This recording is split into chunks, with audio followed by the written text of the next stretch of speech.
IIT JEE advance 2023 का हम यहाँ पे एक सवाल सॉल्व करने वाले हैं।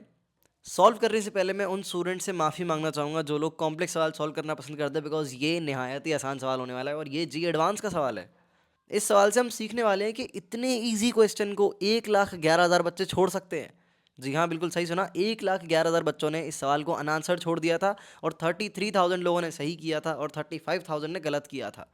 ऐसा क्या खास है सवाल के बारे में, ये तो ट्राई करके पता चलेगा। तो ये सवाल स्क्रीन पे फ्लैश कर दिया, वीडियो को पॉज करो, ट्राई करो और ट्राई करके बताओ कि तुम्हारा हुआ या नहीं, और अगर हुआ तो कितनी देर में हुआ। ऑल राइट, अब मैं इसकी सोल्यूशन के साथ आगे बढ़ता हूँ।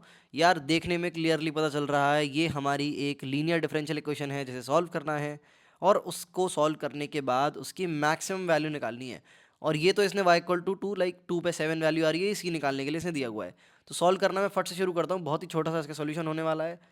सबसे पहले इसको एक डिफरेंशियल इक्वेशन को अरेंज कर लेते हैं तमीज़ से।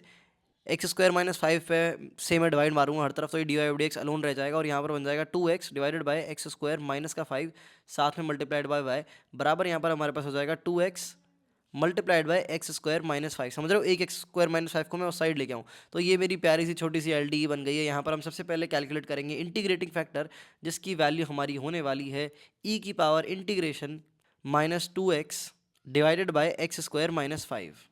आई होप इसमें किसी को कन्फ्यूजन नहीं हो रहा होगा। इंटीग्रेशन पी डी एक्स होता है और ये हमारा फंक्शन होता है, इसको अपन डायरेक्टली यहाँ पर रख देते हैं। ठीक है, ये हमारा इंटीग्रेटिंग फैक्टर होता है। लर्निंग वाली चीज़ें, मेमोराइजेशन वाली चीज़ें मैं यहाँ पे नहीं कराऊंगा। आई होप, कंसिडर कर रहा हूँ कि ये तुम्हें पता होगा एल डी कैसे सॉल्व की जाती है, रट्टे मारने वाली चीज़ होती है। ठीक है, अब यहाँ पर थोड़ा सा लॉजिक आ जाएगा, इसको अपने को इंटीग्रेट करना है, इस वाले पार्ट को। बहुत आसान है, जो कि सिंपली हम एक्स स्क्वायर माइनस 5 को टी मान सकते हैं। यहाँ पर हमारे पास 2x की value D T by D x के बराबर आ जाएगी, जहाँ से हमारे पास डी एक्स जो है वो डी टी बाई 2x के बराबर आ जाएगा। अब कमाल की बात यह है, जहाँ पर तुम अगर सब्स्टिट्यूशन अप्लाई करोगे तो ये 2x क्रॉस कैंसिल हो जाएगा और अल्टीमेटली ये पूरा जो हिसाब किताब है ये हमारा कन्वर्ट हो जाएगा ई की power minus integration 1/t dt में। अब ये हमारा एल एन टी बना देगा और एल एन टी जैसे ही आया ई हमारा डिजॉल्व हो जाएगा। बेसिकली ये हमारा बनेगा ई की power minus L N T और यहाँ पर हम माइनस को ऊपर ले जाते हैं, पावर में ले जाते हैं बेसिकली, तो ये 1/t हो जाएगा और ये बेस ई है। तो अगर किसी को बताओ तो ये हमारा इंटरचेंज हो जाता है। बेसिकली इस प्रॉपर्टी को बोलते क्या है, मैं ये भूल गया हूँ, बेस चेंज तो नहीं होती, कोई और प्रॉपर्टी होती है ये। बट बेसिकली पावर में जो बैठा होता है वो स्वैप हो जाता है उस चीज़ से जो एल एन के अंदर बैठा है। ठीक है, तो बेसिकली ये हमारा अल्टीमेटली कन्वर्ट हो जाएगा, पिंक पेन से लिखते हैं L N, sorry L N E नहीं, 1/t और इस पूरे की power L N E base E, जो कि हमारा 1 के बराबर हो जाएगा। तो अल्टीमेटली हमारा 1/t ही बचा, टी की वैल्यू एक्स स्क्वायर माइनस 5 थी। तो हमारा पूरा जो आई एफ भाई साहब है उनकी वैल्यू निकल के आ गई 1 divided by X square minus का 5। ठीक है, अब फाइनल इक्वेशन अपन सॉल्व करना शुरू करते हैं।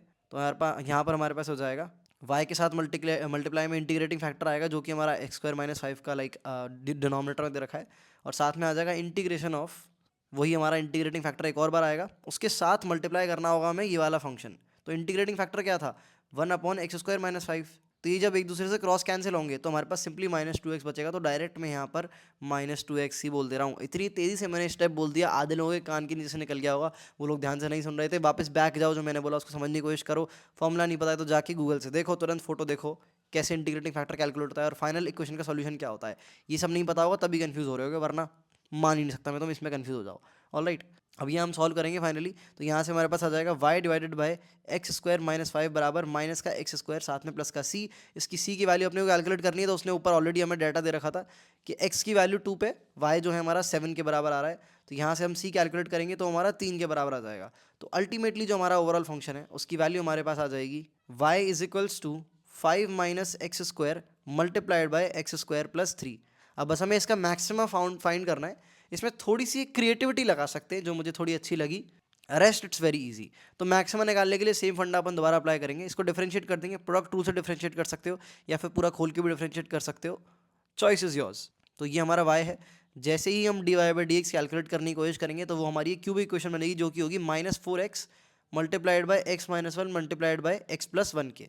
अब ये मैंने एकदम से कैसे लिख दी भाई, मुझे रिजल्ट ऑलरेडी पता था, बट कोई डिफरेंशिएट करेगा तो अगेन मैंने बोला प्रोडक्ट रूल से भी डिफरेंशिएट कर सकते हो या पूरा खोल के डिफरेंशिएट कर सकते हो, बट फिर क्यूबिक फैक्टर्स तुम्हें कन्वर्ट करने पड़ेंगे, है ना।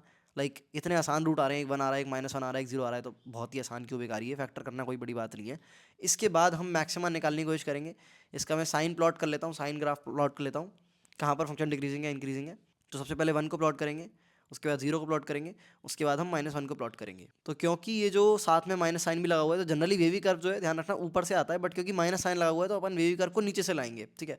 तो ये इस तरह से जाएगा हमारा, और ये ऐसे करके ऊपर चला जाएगा।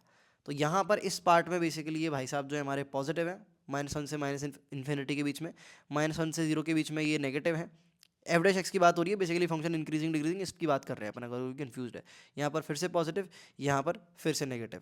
तो यहाँ पर अपन क्लियरली देख सकते हैं मेरे भाई कि हमारे दो पॉइंट ऑफ मैक्सिमाज हैं। मैक्सिमा क्या होता है, अगर किसी को ध्यान से देखे कोई, मैक्सिमा में क्या होता है, फंक्शन पहले तो इंक्रीज हो रहा होता है, फिर डिक्रीज होना शुरू हो जाता है। तो प्लस से माइनस जब साइन चेंज होता है एफ डैश एक्स का, वो हमारा मैक्सिमा होता है। आधे लोगों के उत्तरी, आधे लोग इसी में डर गए, ये क्या बोल दिया। अरे फील करके देखना भाई, ये मैक्सिमा है, यहाँ पर फंक्शन इंक्रीज हो रहा है फिर डिक्रीज हो रहा है। तो प्लस से माइनस जब साइन होता है एफ डैश एक्स का, चेंज हो रहा है प्लस से माइनस, उस पॉइंट पे हमारा मैक्सिमा आ जाता है। और मैक्सिमा के पॉइंट पे साइन जो होता है वो जीरो होता है। मिनिमम में अगर अपन बात करें, इस ग्राफ में अगर तुम देखोगे तो पहले फंक्शन डिक्रीज हो रहा था, फिर इंक्रीज होने लग गया। तो यहाँ पर माइनस से प्लस जब साइन हो रहा होता है, तो ये जो पॉइंट है ये हमारा माइनस से प्लस हो रहा है, तो ये पॉइंट ऑफ हमारा मिनिमा है, और ये हमारा पॉइंट ऑफ मैक्सिमा है। इसकी बात करें तो ये अगेन हमारा फिर से पॉइंट ऑफ मैक्सिमा है। तो दो पॉइंट ऑफ मैक्सिमा है, एक x इक्वल टू 1, एक x इक्वल टू -1। कहने का मतलब दोनों के लिए एक बात जरूर ट्रू है, एक्स स्क्वायर इक्वल टू 1 है ना दोनों केसेस में। तो यही मेरे को यूज़ करना था, बिकॉज x इक्वल टू -1 और 1 पर जो हमारा ओरिजिनल फंक्शन है वो सेम ही आउटपुट देगा, बिकॉज उसमें X square as a entity exist कर रही है। मेन जो इनपुट है वो एक्स स्क्वायर है ना, x1 डालो या -1 डालो। अब कोई स्टूडेंट इसमें फंस सकता था कि वो चेक करता है x इक्वल टू 1 है या -1 है, मैक्स वैल्यू की, खैर उसमें भी इतनी कैलकुलेशन तो नहीं लगती। बट मुझे ये चीज़ थोड़ी सी क्रिएटिव लगी, थोड़ी सी अच्छी लगी कि वो यहाँ से कोई डायरेक्ट ये डिड्यूस कर लेता कि यार x इक्वल टू 1 और x इक्वल टू -1 पे अगर एक्सट्रीम आए तो x स्क्वायर इक्वल टू 1 मेरे को डायरेक्ट रखना है इस इक्वेशन में, रेदर देन वो इंडिविजुअली चेक करता। बट इंडिविजुअली भी चेक करता तो कौन सी तोप कैलकुलेशन है भाई, तुरंत ही दिख जाएगा। एक बार x इक्वल टू 1 डालोगे -1 डालोगे तो सेम ही आंसर आ रहा है, तो शक्ल से ही दिख रहा है। बट तुम लाइक कुछ लोग मेरी बात फील कर पा रहे हैं मैं क्या कहना चाह रहा हूँ, इसकी ब्यूटी क्या है। अगर मैं डायरेक्ट यहाँ से ये कंक्लूड कर लेता, क्योंकि मुझे पता है X square as entity as whole exist कर रही है। बट ठीक है, यहाँ पर हम ब्यूटी पर चर्चा नहीं कर रहे हैं, सवाल बहुत आसान है, उस पर चर्चा कर रहे हैं, उसको सॉल्व कर रहे हैं। तो एक्स स्क्वायर इक्वल टू अपन 1 डाल देंगे, तो 5 - 1 मल्टीप्लाइड बाई 1 + 3, साथ में हमारे पास आ जाएगा यहाँ पे 4 multiplied by 4 that is equal to 16, जो कि होने वाली है इसकी मैक्सिमम वैल्यू। तो सवाल भाई हद से ज़्यादा आसान था। कौन कौन मेरी बात मानता है, कौन कौन मेरे साथ खड़ा हुआ है, लिटरली आसान सवाल था। हर सवाल के लिए नहीं बोलता हूँ मैं,